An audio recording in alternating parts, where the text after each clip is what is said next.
Hey guys, it's Simon. This is Wrestling Unlimited as it's Friday, December 9th, 2022, and this is the Wrestling Wrap-Up, a handful of news brought to you in one easy-to-watch video. We got a lot to talk about, some shorter news notes instead of stories, but we've got 1, 2, 3, 4, 5, 6, 7... We got about 10 things we're going to talk about today here on the Wrestling Wrap-Up. Again, we got some lengthy news stories. We got some news notes we're going to hit on and so forth. So we got a bunch of stuff to talk about, from a good sounding update when it comes to Barry Windham, what's going on with Miro, what's going on with Sasha Banks, some John Cena news, Roman Reigns news, and so much more. Because again, this is the Wrestling Wrap-Up. Every Monday and Friday morning at roughly 11 a.m. Pacific time, between 11 and noon when I get going. We talk about all the latest news in the world of professional wrestling.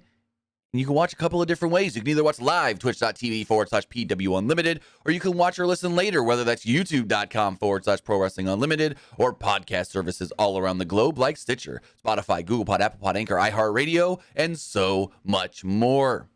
Remember, if you are watching live, you can help us out a couple of different ways. You can either help us out by hitting that donate button down below, or by donating Twitch bits in the live chat. Also, remember, you can help us out by subscribing to the channel, one of two different ways. You can subscribe with a tiered subscription, or you can subscribe with Amazon Prime. Because remember, if you have Amazon Prime, then you have Prime Gaming. But it doesn't just have to be your Amazon Prime account. It can be anybody's Amazon Prime account. It can be your mother, your father, your brother, your sister, your grandma, your grandpa, your auntie, your uncle, your cousin, anybody.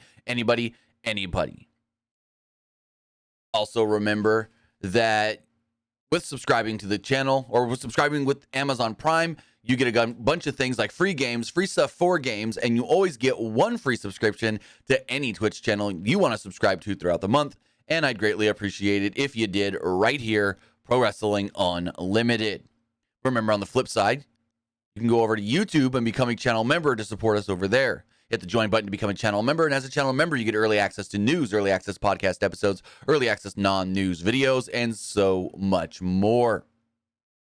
Also, remember, you can get all of that by heading over to our Patreon, patreon.com/PW Unlimited. And finally, head over to the Epic Game Store. Head over to the Epic Game Store and buy something. Whether you're buying the Game Awards Game of the Year Elden Ring, maybe you're buying Sifu, maybe you're getting a 2018 Game of the Year nominee Spider-Man, you're claiming one of the free games, or getting bucks for Rocket League, Fortnite, Fall Guys, or Rumbleverse, well, use our code PW Unlimited at checkout. Use our code PW Unlimited at checkout for all Epic Games and Epic Game Store purchases. Remember, Fortnite just started a new season. You gotta get that new battle pass. Get that new battle pass. Use our code PWNLIMITED at checkout. Only takes you a couple of seconds to put it in. Bada bing, bada boom, boom. You're good. Good to go. But with that, we've got a bunch of news to talk about. And the first thing we're going to talk about is an update to the health scare of Barry Windham. Barry Windham had a heart attack last week, was admitted into ICU, and, well, seems to be stabilized and no longer in the ICU. The update today is as followed. And this does come from his niece, Mika Rotunda, the sister of Bo Dallas and Bray Wyatt. She states, "Thank you to all who reached out, prayed, contributed, and sent well wishes to my Uncle Barry this week. I wanted to give an update. I'm grateful to say he is stabilized and out of ICU, talking, and able to stand. Thanks again, everyone. There absolutely is power in prayer." So that is good to hear. The Barry Windham is no longer in the ICU and that he's recovering, doing better. That's awesome. That's fan-frickin-tastic to hear. And that's just not much more to say on it other than tremendous news for the family. So going forward, we kind of got a two-parter here as far as Miro does go, because there's some stuff to talk about here. There's some conflicting reports when it comes to one Miro. We're going to talk about the first report that came out from Fightful. And let me pull this link up because for some reason I have to go the opposite way because the link is not working. So Fightful first reported, I want to say yesterday, Wednesday. If I could find it now. Okay, so Fightful first reported Wednesday, quote, after Miro's absence, many fans have wondered where he's been. After inquiring with all Elite Wrestling sources, it was reiterated to us that Miro is and has been completely healthy and wanting to actively compete. However, we're told creative simply hasn't been presented for him and agreed upon. Now, here's the thing. I don't know if Fightful didn't get all the details or maybe they just didn't fully explain well. Now, with the new details we have, which we'll get to in a second, that last line that they wrote makes a little more sense. Quote, however, we're told that creative simply hasn't been presented for him and agreed upon. Now, there's some things wrong in that. According to a new report from Dave Meltzer, creative has been presented. He has been told, this is what we want to do with you. And he said no. So with them saying creative simply hasn't been presented, well, that's not true. And then agreed upon is true because he didn't agree upon it, if that makes sense. He didn't, I guess you could say, agree to what Tony Khan and whoever else is booking or coming up with these plans stated. And this is exactly what Meltzer wrote. Fightful reported that Miro was healthy and not doing acting and was not being used because there was no creative idea for him. The first part is accurate. The second part is very much not. He isn't injured and he is available. Ideas were presented for him in September for an angle that would go through Full Gear, but he wasn't down with them. So rather than put him on TV for no purpose, they were waiting for him to agree to creative. He's expected back soon, and the two sides have been talking. So that's the update. They did present Miro with some ideas, yet Miro said, that's not what I want to do. And they didn't want to just throw him on TV doing nothing. I mean, he did do the stuff with House of Black and Sting and Darby at the All Out pay-per-view and whatnot, but it seems like they had a plan for him coming out of that, and it's not something he liked or wanted to do. So can't put that all on Tony Khan. And I do want to apologize because I shit on it and I shit on him saying, how can you not have plans for Miro? How can you not think of anything for Miro? Miro. I said that at the beginning of my Dynamite review this week. Now I want to say, I'm sorry. I'm sorry, Tony Khan, because I got a little upset over that, thinking that they had no plans for him. But no, it's that they didn't have plans Miro liked. And that's when you kind of got to be, hey, I'm the boss. I'm the booker. I write the storylines. You're the, for lack of better terms, employee that does what I say. So if they had a storyline for Miro that they wanted him to do, and Miro said no, Tony could have just been like, oh shit, this is what we're doing. This is what you're doing. Let's go. Instead, he sat him at home. So if Miro's complaining to people that he's not being used, well, it's because you don't want to do what they're presenting to you.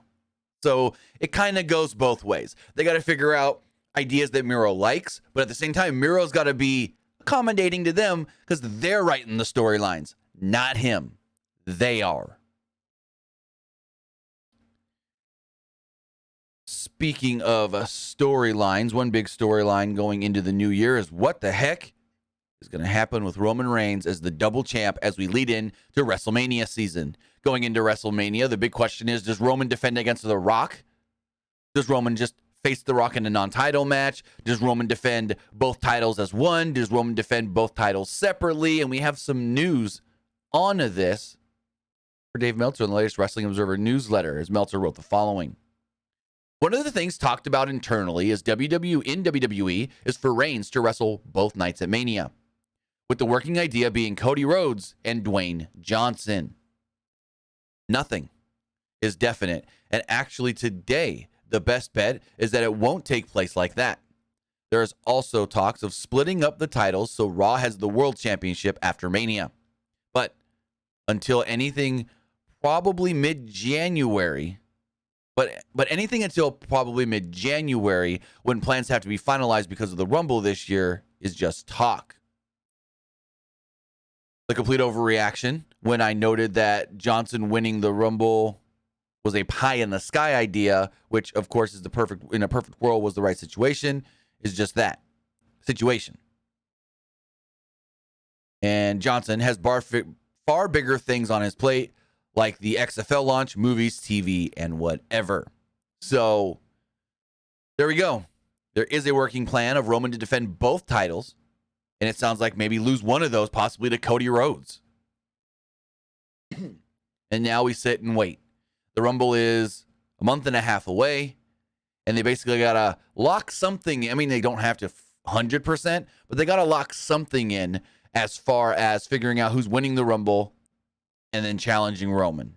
And whether that is challenging Roman for one title, challenging Roman for two titles, or, and I doubt they would do this, being added in or being a triple threat with Dwayne, Roman, and maybe Cody.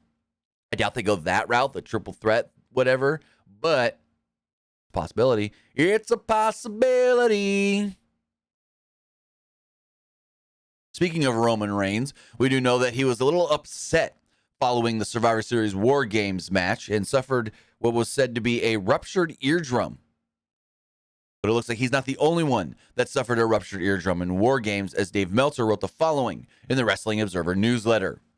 Both Reigns and McIntyre are out of action right now due to suffering ruptured eardrums at Survivor Series. It's a short-term thing, and both should be back soon. McIntyre was hurt at Survivor Series, but kept working on it through the 12-4 house show in Portland, Maine, but didn't realize he was hurt that bad until he was examined after the show. Reigns was upset, but 20 minutes later, it had all blown over, so there is no lingering issues regarding it. Now, we do know with Roman, he was basically slapped in the side of the head by Kevin Owens, which ruptured the eardrum. He was, I guess you could say, not physically, but verbally upset backstage as soon as the match was over. And that's why he didn't attend the press conference.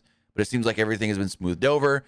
McIntyre was supposed to be on SmackDown tonight, challenging for the tag titles. That's not happening. And hopefully McIntyre is back soon, and this doesn't keep him out of action for too long. Meltzer did state that it seems like it's going to be a short-term deal. Speaking of injuries, we do know that some other WWE superstars are working through injuries, and one hopefully didn't come back too soon. We do know that recently, Becky Lynch had stated that, yes, I was cleared to return, but my shoulder is still not feeling right. It's still not at 100%. So Becky is still working hurt. She came back, but she's kind of working hurt still. Another WWE superstar who's also less than 100% is Sheamus.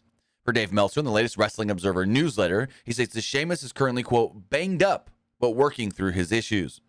Sheamus was also in the Survivor Series War Games match on the losing end of things, along with the other Brawling Brutes and so forth, and Kevin Owens and Drew McIntyre. So those are two wrestlers who are working through injuries. We know that Matt Riddle was written off television this past week. He's been pulled from the live events this weekend, but it's unclear if Riddle is actually injured or if that's all just a storyline thing. We also do know that Veer is dealing with an injury, hence why he was pulled from Deadline this weekend, because they don't want the injury, which is a broken finger, to get any worse, and then it cause him to not be able to work the upcoming potential India show in January. So there are a number of WWE superstars that are either hurt or working through injuries at this moment.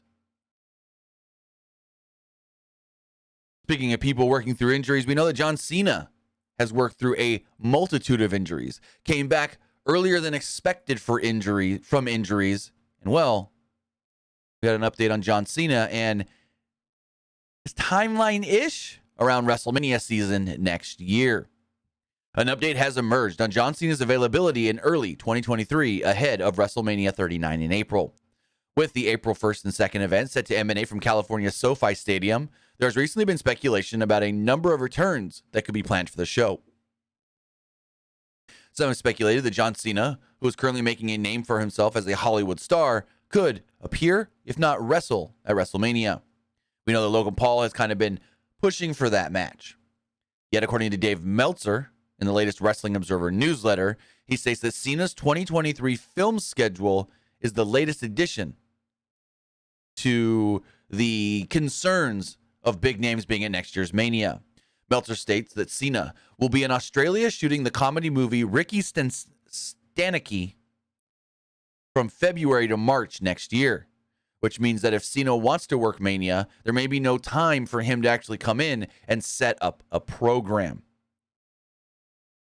Now, this doesn't mean that they can't film things on that set or afterwards in the hotel or whatnot and have Cena appear on screen to make a challenge, but it's going to make it a challenge for them to really do anything per se. I mean, we did the whole Kevin Owens Stone Cold build last year with Stone Cold never appearing, so it is possible that maybe Logan Paul calls out John Cena. Cena never comes out. Logan Paul's like, yeah, Cena's scared of me. He saw what I did against Roman last year. I almost beat Roman where he never had a chance against Roman at SummerSlam.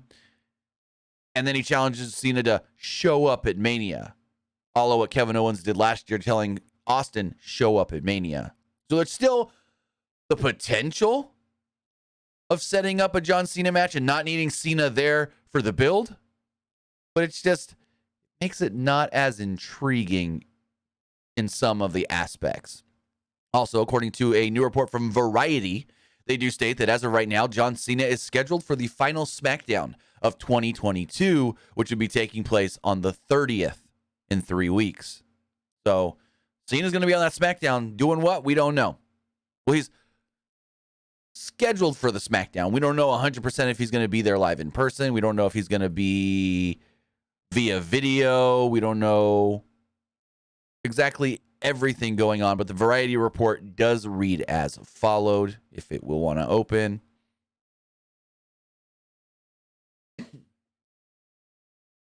Variety has learned exclusively that iconic professional wrestler and actor, John Cena, is set to appear on the final SmackDown Live of the year on December 30th, which will take place in the Amalie Arena in Tampa, Florida. According to an individual with knowledge of the situation, more announcements are planned for the episode in the coming weeks. They say that this will mark only Cena's second appearance on WWE television this year. So there we go. Tampa, Florida. That's where John Cena lives. So it just makes sense. They're going to Tampa. They want Cena on a show sometime soon. Do it in Tampa if his schedule permits him to be home that week. So if he's home, why the heck not? Speaking of people appearing on shows, The New Day appeared on NXT this weekend and will be challenging for the NXT Tag Team Championships against Pretty Deadly at Deadline. And Shawn Michaels actually spoke on maybe having them long-term in NXT, as Michaels stated the following on the NXT Deadline media call this week. We never go into asking for long-term. We kind of take everybody's temperature when they come here and hope it does. We understand if it doesn't and the commitments. But I'll say this. They really enjoyed being here Tuesday, and I know there is an aspect. Xavier started here and has wanted to come back for a long time.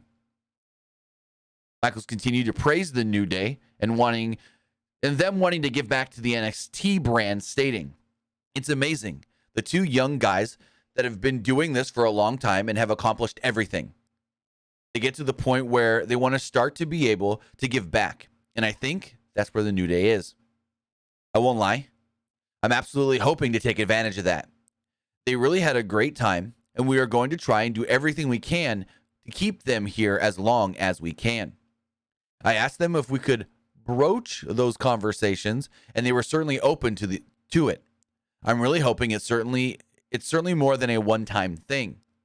It just becomes a question of how long. Those are always the questions, and we understand that those are the ones that have to think about and talk with their family members, and those are the things that they have to straighten out with NXT and the main roster talent, and they appear to be open to the conversation, which we are very excited about. So there we go. Shawn Michaels said that he did ask them if they would want to do more in NXT, but nothing was really agreed upon, if not talked about much. But there is the possibility of Kofi Kingston and Xavier Woods sticking around in NXT a little bit longer than just to do the one match with Pretty Deadly. And in my opinion, Pretty Deadly's great. They're good tag team champions. But if Kofi and Xavier want to do more in NXT, put the titles on them short term. Put the titles on them. Keep them on them for maybe a month or two, if even that, maybe a month and a half. And then you go from there. What better way to try to sell tickets to that February show in North Carolina than to say, hey, the New Day will be here because they're the tag champs, and you can take the titles off the New Day then. Have the New Day hold the titles till Vengeance Day in February, which is taking place outside of the Performance Center. WWE has officially announced that. They gave credit to Sports Business Journal, even though WrestleVotes first broke the story. But they did confirm that Saturday, February 4th, 2023, in the Spectrum Center is WWE NXT Vengeance Day.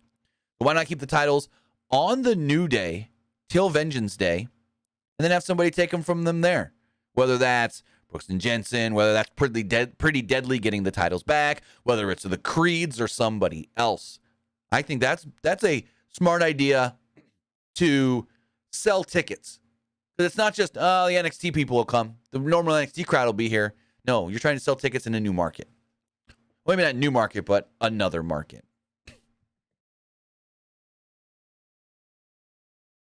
As we move forward, we got some news about, we got the final 3 news stories. And they're all about potentially people finally returning to WWE. First one we're going to talk about, old Charlotte Flair. We haven't seen Charlotte Flair in nearly 7 months since she lost an I Quit match to Ronda Rousey at Backlash, WrestleMania Backlash. And in the latest edition of the Wrestling Observer newsletter, Dave Meltzer reported that Creative is making plans for Charlotte Flair's return. Charlotte hasn't appeared on WWE programming in some time. WWE announced a storyline update after WrestleMania Backlash, claiming that Charlotte was out of action, quote, indefinitely due to suffering a fractured forearm in the I Quit match. We have seen recently Charlotte Flair training with NXT superstars, the Zoe Stark and Alba Fire. She said, thank you, ladies, which has rose a lot of, I guess you could say, ears to the, oh, she's coming soon. Oh, she's coming soon. Maybe she's coming back at the Rumble. Maybe she's coming back before the Rumble. It's unclear when Charlotte's coming back, but we do know that she's getting ready for something, and she's been doing it for the past week or so. So if we do hear anything further on Charlotte Flair potentially returning soon, we'll have it for you right here. Now, another return is someone that hasn't been in the company for a couple of years, but has been talked about as far as returning here recently, but not just to WWE television, but maybe even getting their own television show. According to Dave Meltzer in the latest Wrestling Observer newsletter, he states that there has been some talks about potentially signing Chelsea Green and her husband, Matt Cardona, the former Zack Ryder, and giving them their own reality show on the E! Network, as Meltzer wrote the following. Whether this comes to fruition, there are talks with E! About a new reality show. They are looking for legitimate wrestling couples, so some upcoming signings could relate to that if the project is finalized. The Matt Cardona name was mentioned as possible if the deal goes through, since Chelsea is in. Basically, it's been said for weeks now that Chelsea Green is coming back to WWE, that it's all said and done, and they're just waiting on the right time to bring her back. So if she's already in, maybe Cardona's whole, I ain't going back, I don't need to go back. Well, there is still one thing I haven't done there. If that's all a real thing of him trying to swerve us to think that maybe he's not, and then does, then they get their own reality show. I'd watch a Matt Cardona, Chelsea Green reality show. I was never a fan of Total Divas, seen a couple episodes, like Ms. and Mrs., so why not? Matt Cardona and Chelsea Green, cool people. I've never spoken or interacted with them personally, but all I ever hear is, man, these two are cool. Man, these two are fun. Man, these two are great people, and not just being wrestling personalities, but great people. So I'd watch the show. I'd at least give it a shot. If it's any as good as Ms. and Mrs., if it's as entertaining as that, if not more, heck yeah. So there is the possibility of Chelsea Green coming back, which is more than a possibility. It's almost a done deal at this point. Matt Cardona possibly coming back, her husband, and those two potentially getting a reality show, maybe with E! Network. If it's just in the excuse me, Twitch chat says, why didn't you like Total Divas? I didn't like Total Divas. I got like a Real Housewives Kardashian feel from it. I never liked either of those shows either. They never just clicked with me. But I think the reason Ms. and Mrs. clicked with me, because Ms. and Mrs. is more about shenanigans and just Ms. and Maurice doing crazy things sometimes. I mean, there's the grounded episodes of Ms. and Mrs. as well, where they're not really doing wild and wacky things, and it's more of a serious episode. There have been for sure serious episodes of Ms. and Mrs., but I think it's more of the just, hey, we're scheming up stuff. And Miz is making himself look dumb. Miz is making himself come off funny for entertainment purposes. But then sometimes there's those serious moments on Miz and Mrs. where you see the real Maurice and the real Mike come out. So I like that. Again, Total Divas never clicked with me. I kind of got Kardashian, Real Housewife vibes, and those shows never clicked with me either. And yes, since Saturday says, my favorite part is Miz being cheap. Yes, Miz being cheap and George trying to tell him you need to be even cheaper than you already are. Because Miz tries to be cheap, but then in the end, usually ends up having to spend the money most of the time. But then George always comes around his dad and is like, well, you could try this and this and this to save $1. Pinch penny. So, yes, I do love the Miz is cheap narrative. Hey, they say that a lot of rich people are cheap. That's how they keep their money. And finally, the final news story we have here to talk about today is what is going on with Sasha frickin' Banks, or should I say Mercedes Varnado, or should I say Mercedes Moné maybe? Who knows? Because a lot of things seem to be in the work for the former Sasha Banks. And yes, I say former because it sounds like she may not be returning to WWE. But initially, there was a report that came out stating that Sasha Banks, this is from Mike Johnson of PWU Insider, Sasha Banks is expected to be appearing at Wrestle Kingdom 17 this January 4th. It is all but confirmed that she will possibly be challenging Kyrie, or maybe if Kyrie loses the title, whoever has the title coming out of, I can't remember who her opponent is, whoever the IWGP Women's Champion is coming out of Wrestle Kingdom, maybe Sasha or Mercedes makes the challenge. Varnado. That's what I said, bud. Mercedes Varnado. But she's also trademarked the name Mercedes Moné. Regardless, the rumor and the reports are that she's going to appear in some capacity at Wrestle Kingdom, whether that is in person or on screen is unknown. And then Dave Meltzer actually had an update on this. Well, first let's read the Fightful update, because that came out before the Meltzer update. So let's read these in chronological how we got them order. Fightful wrote the following. Known professionally as Sasha Banks, Mercedes hasn't wrestled since walking out on WWE back in May and subsequently was suspended. PW Insider reported that New Japan is bringing Mercedes in to NJPW Wrestle Kingdom, which is interesting timing for multiple reasons. Earlier this year, WrestleCade tried to book Sasha Banks for their Thanksgiving weekend event. Despite a high price tag, they were confident that she would yield a return and were planning the booking. However, as talks progressed, they were told that Banks wasn't taking wrestling bookings until January 1st. Wrestle Kingdom is after that date, as is the AEW Los Angeles show that features Britt Baker and Jamie Hayter against Saraya and a mystery partner. Fightful has already heard from reps from multiple companies about asking Sasha Banks' status and inquiring what we think it would take for her to make an appearance, even a one-off. Fightful asked about Mercedes' status with WWE after the heavy promotion of her appearing on USA Network's Barmageddon. Nobody that we inquired with at WWE had heard any changes or updates on her status, or were at least willing to say as much. However, several AEW talent were excited about the possibility of her coming in. One source quickly agreed that they thought that having Sasha on their weekly show is another, quote, anchor for the women's division. Something that could kickstart interest in it and feel would significantly help viewership. When asking with NJPW sources, they would not confirm or deny the news, which is usually something they'll quickly deny if it isn't true. And that's something Meltzer says as well. Whenever he asks people in New Japan about something, if it's not true, they try to shoot it down right away because New Japan does not like rumors. New Japan does not like false rumors at that. If something gets reported and it's not true, New Japan usually tries to get ahead of it. So for them to not give a yes or a no means something's in the works and they don't want to spoil it. Now, according to Dave Meltzer, in an update in the Wrestling Observer newsletter, he did write the following. Mike Johnson reported that Sasha Banks as Mercedes Varnado, or Mercedes Moné, would be at the Tokyo Dome show on January 4th. That hasn't been confirmed. Past, we did learn that Kairi versus Tam Nakano and the winner of that match will defend the IWGP title at a show now scheduled for February 18th in San Jose, California. So there we go. Maybe Sasha or Mercedes appears on screen to make the challenge to either Kairi or Tam, whoever walks out the champion.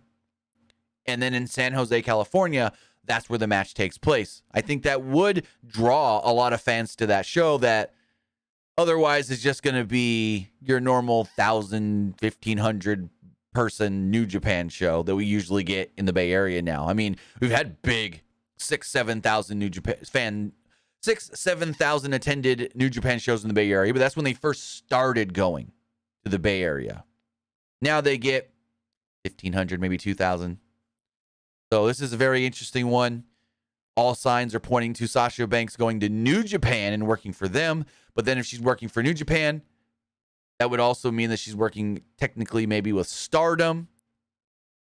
And then in turn, maybe she can do other things. Maybe go AEW, maybe Impact. I doubt Impact, but it's just a thought. So we'll see exactly what happens. We got about 25 days or so until Wrestle Kingdom. More news is surely to come out on this leading up to it. And you know that WWE wants to re-sign her, but if she's already, at least verbally agreed to whatever this New Japan thing is, she ain't going back to WWE anytime soon. And I know what you're going to say. Oh, well, they're letting Carl Anderson go defend the openweight title. I think that's more of they're letting Carl Anderson go drop the openweight title. And they're not having him do it at Wrestle Kingdom where AEW wrestlers are going to be. He's actually doing it on the final episode or the final night of the World Tag League, I believe.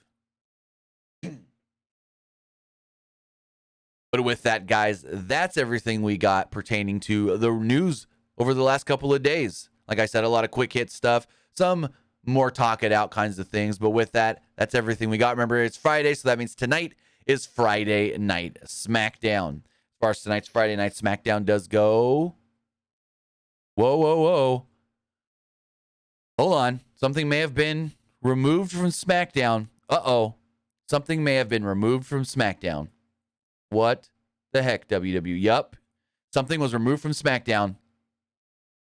Well, the video that I have set to go out as soon as this video is done previewing SmackDown is going to be possibly wrong. Maybe not, but possibly. So, if we go over and we look at the SmackDown preview on WWE.com, right now only 2 things are listed.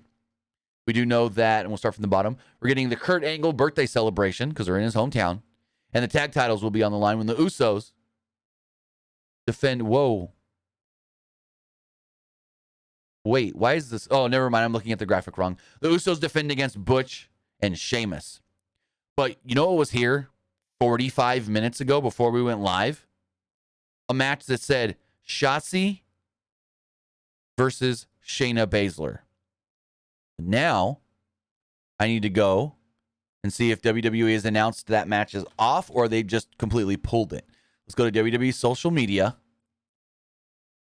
and see if that match has actually been pulled or what. I'm seeing nothing. The match was listed on WWE.com at 11 a.m. Pacific. But before I went live, I checked it just to double check for my notes. And now it's no longer there. So I don't know if the match has been pulled, if the graphic was accidentally pulled, I had no clue. But if we go here, maybe click into SmackDown and see. Yeah, no, it was here on the SmackDown page as well as the WWE homepage. So I don't know what's going on with the Shotzi Shayna Baszler match, but as of right now, it looks like it could potentially be off. So with that, that's all we got for the wrestling wrap-up. Guys, I want to say thank you if you're watching live, twitch.tv/PW Unlimited. And thank you if you're watching or listening later, whether that's youtube.com/Pro Wrestling Unlimited or podcast services all around the globe like Stitcher, Spotify, Google Pod, Apple Pod, Anchor, iHeartRadio, and so much more. Remember, I'll be back live tonight for Friday Night SmackDown. So have a good night, guys, or good day, and I'll see you next time. Have a good one, guys.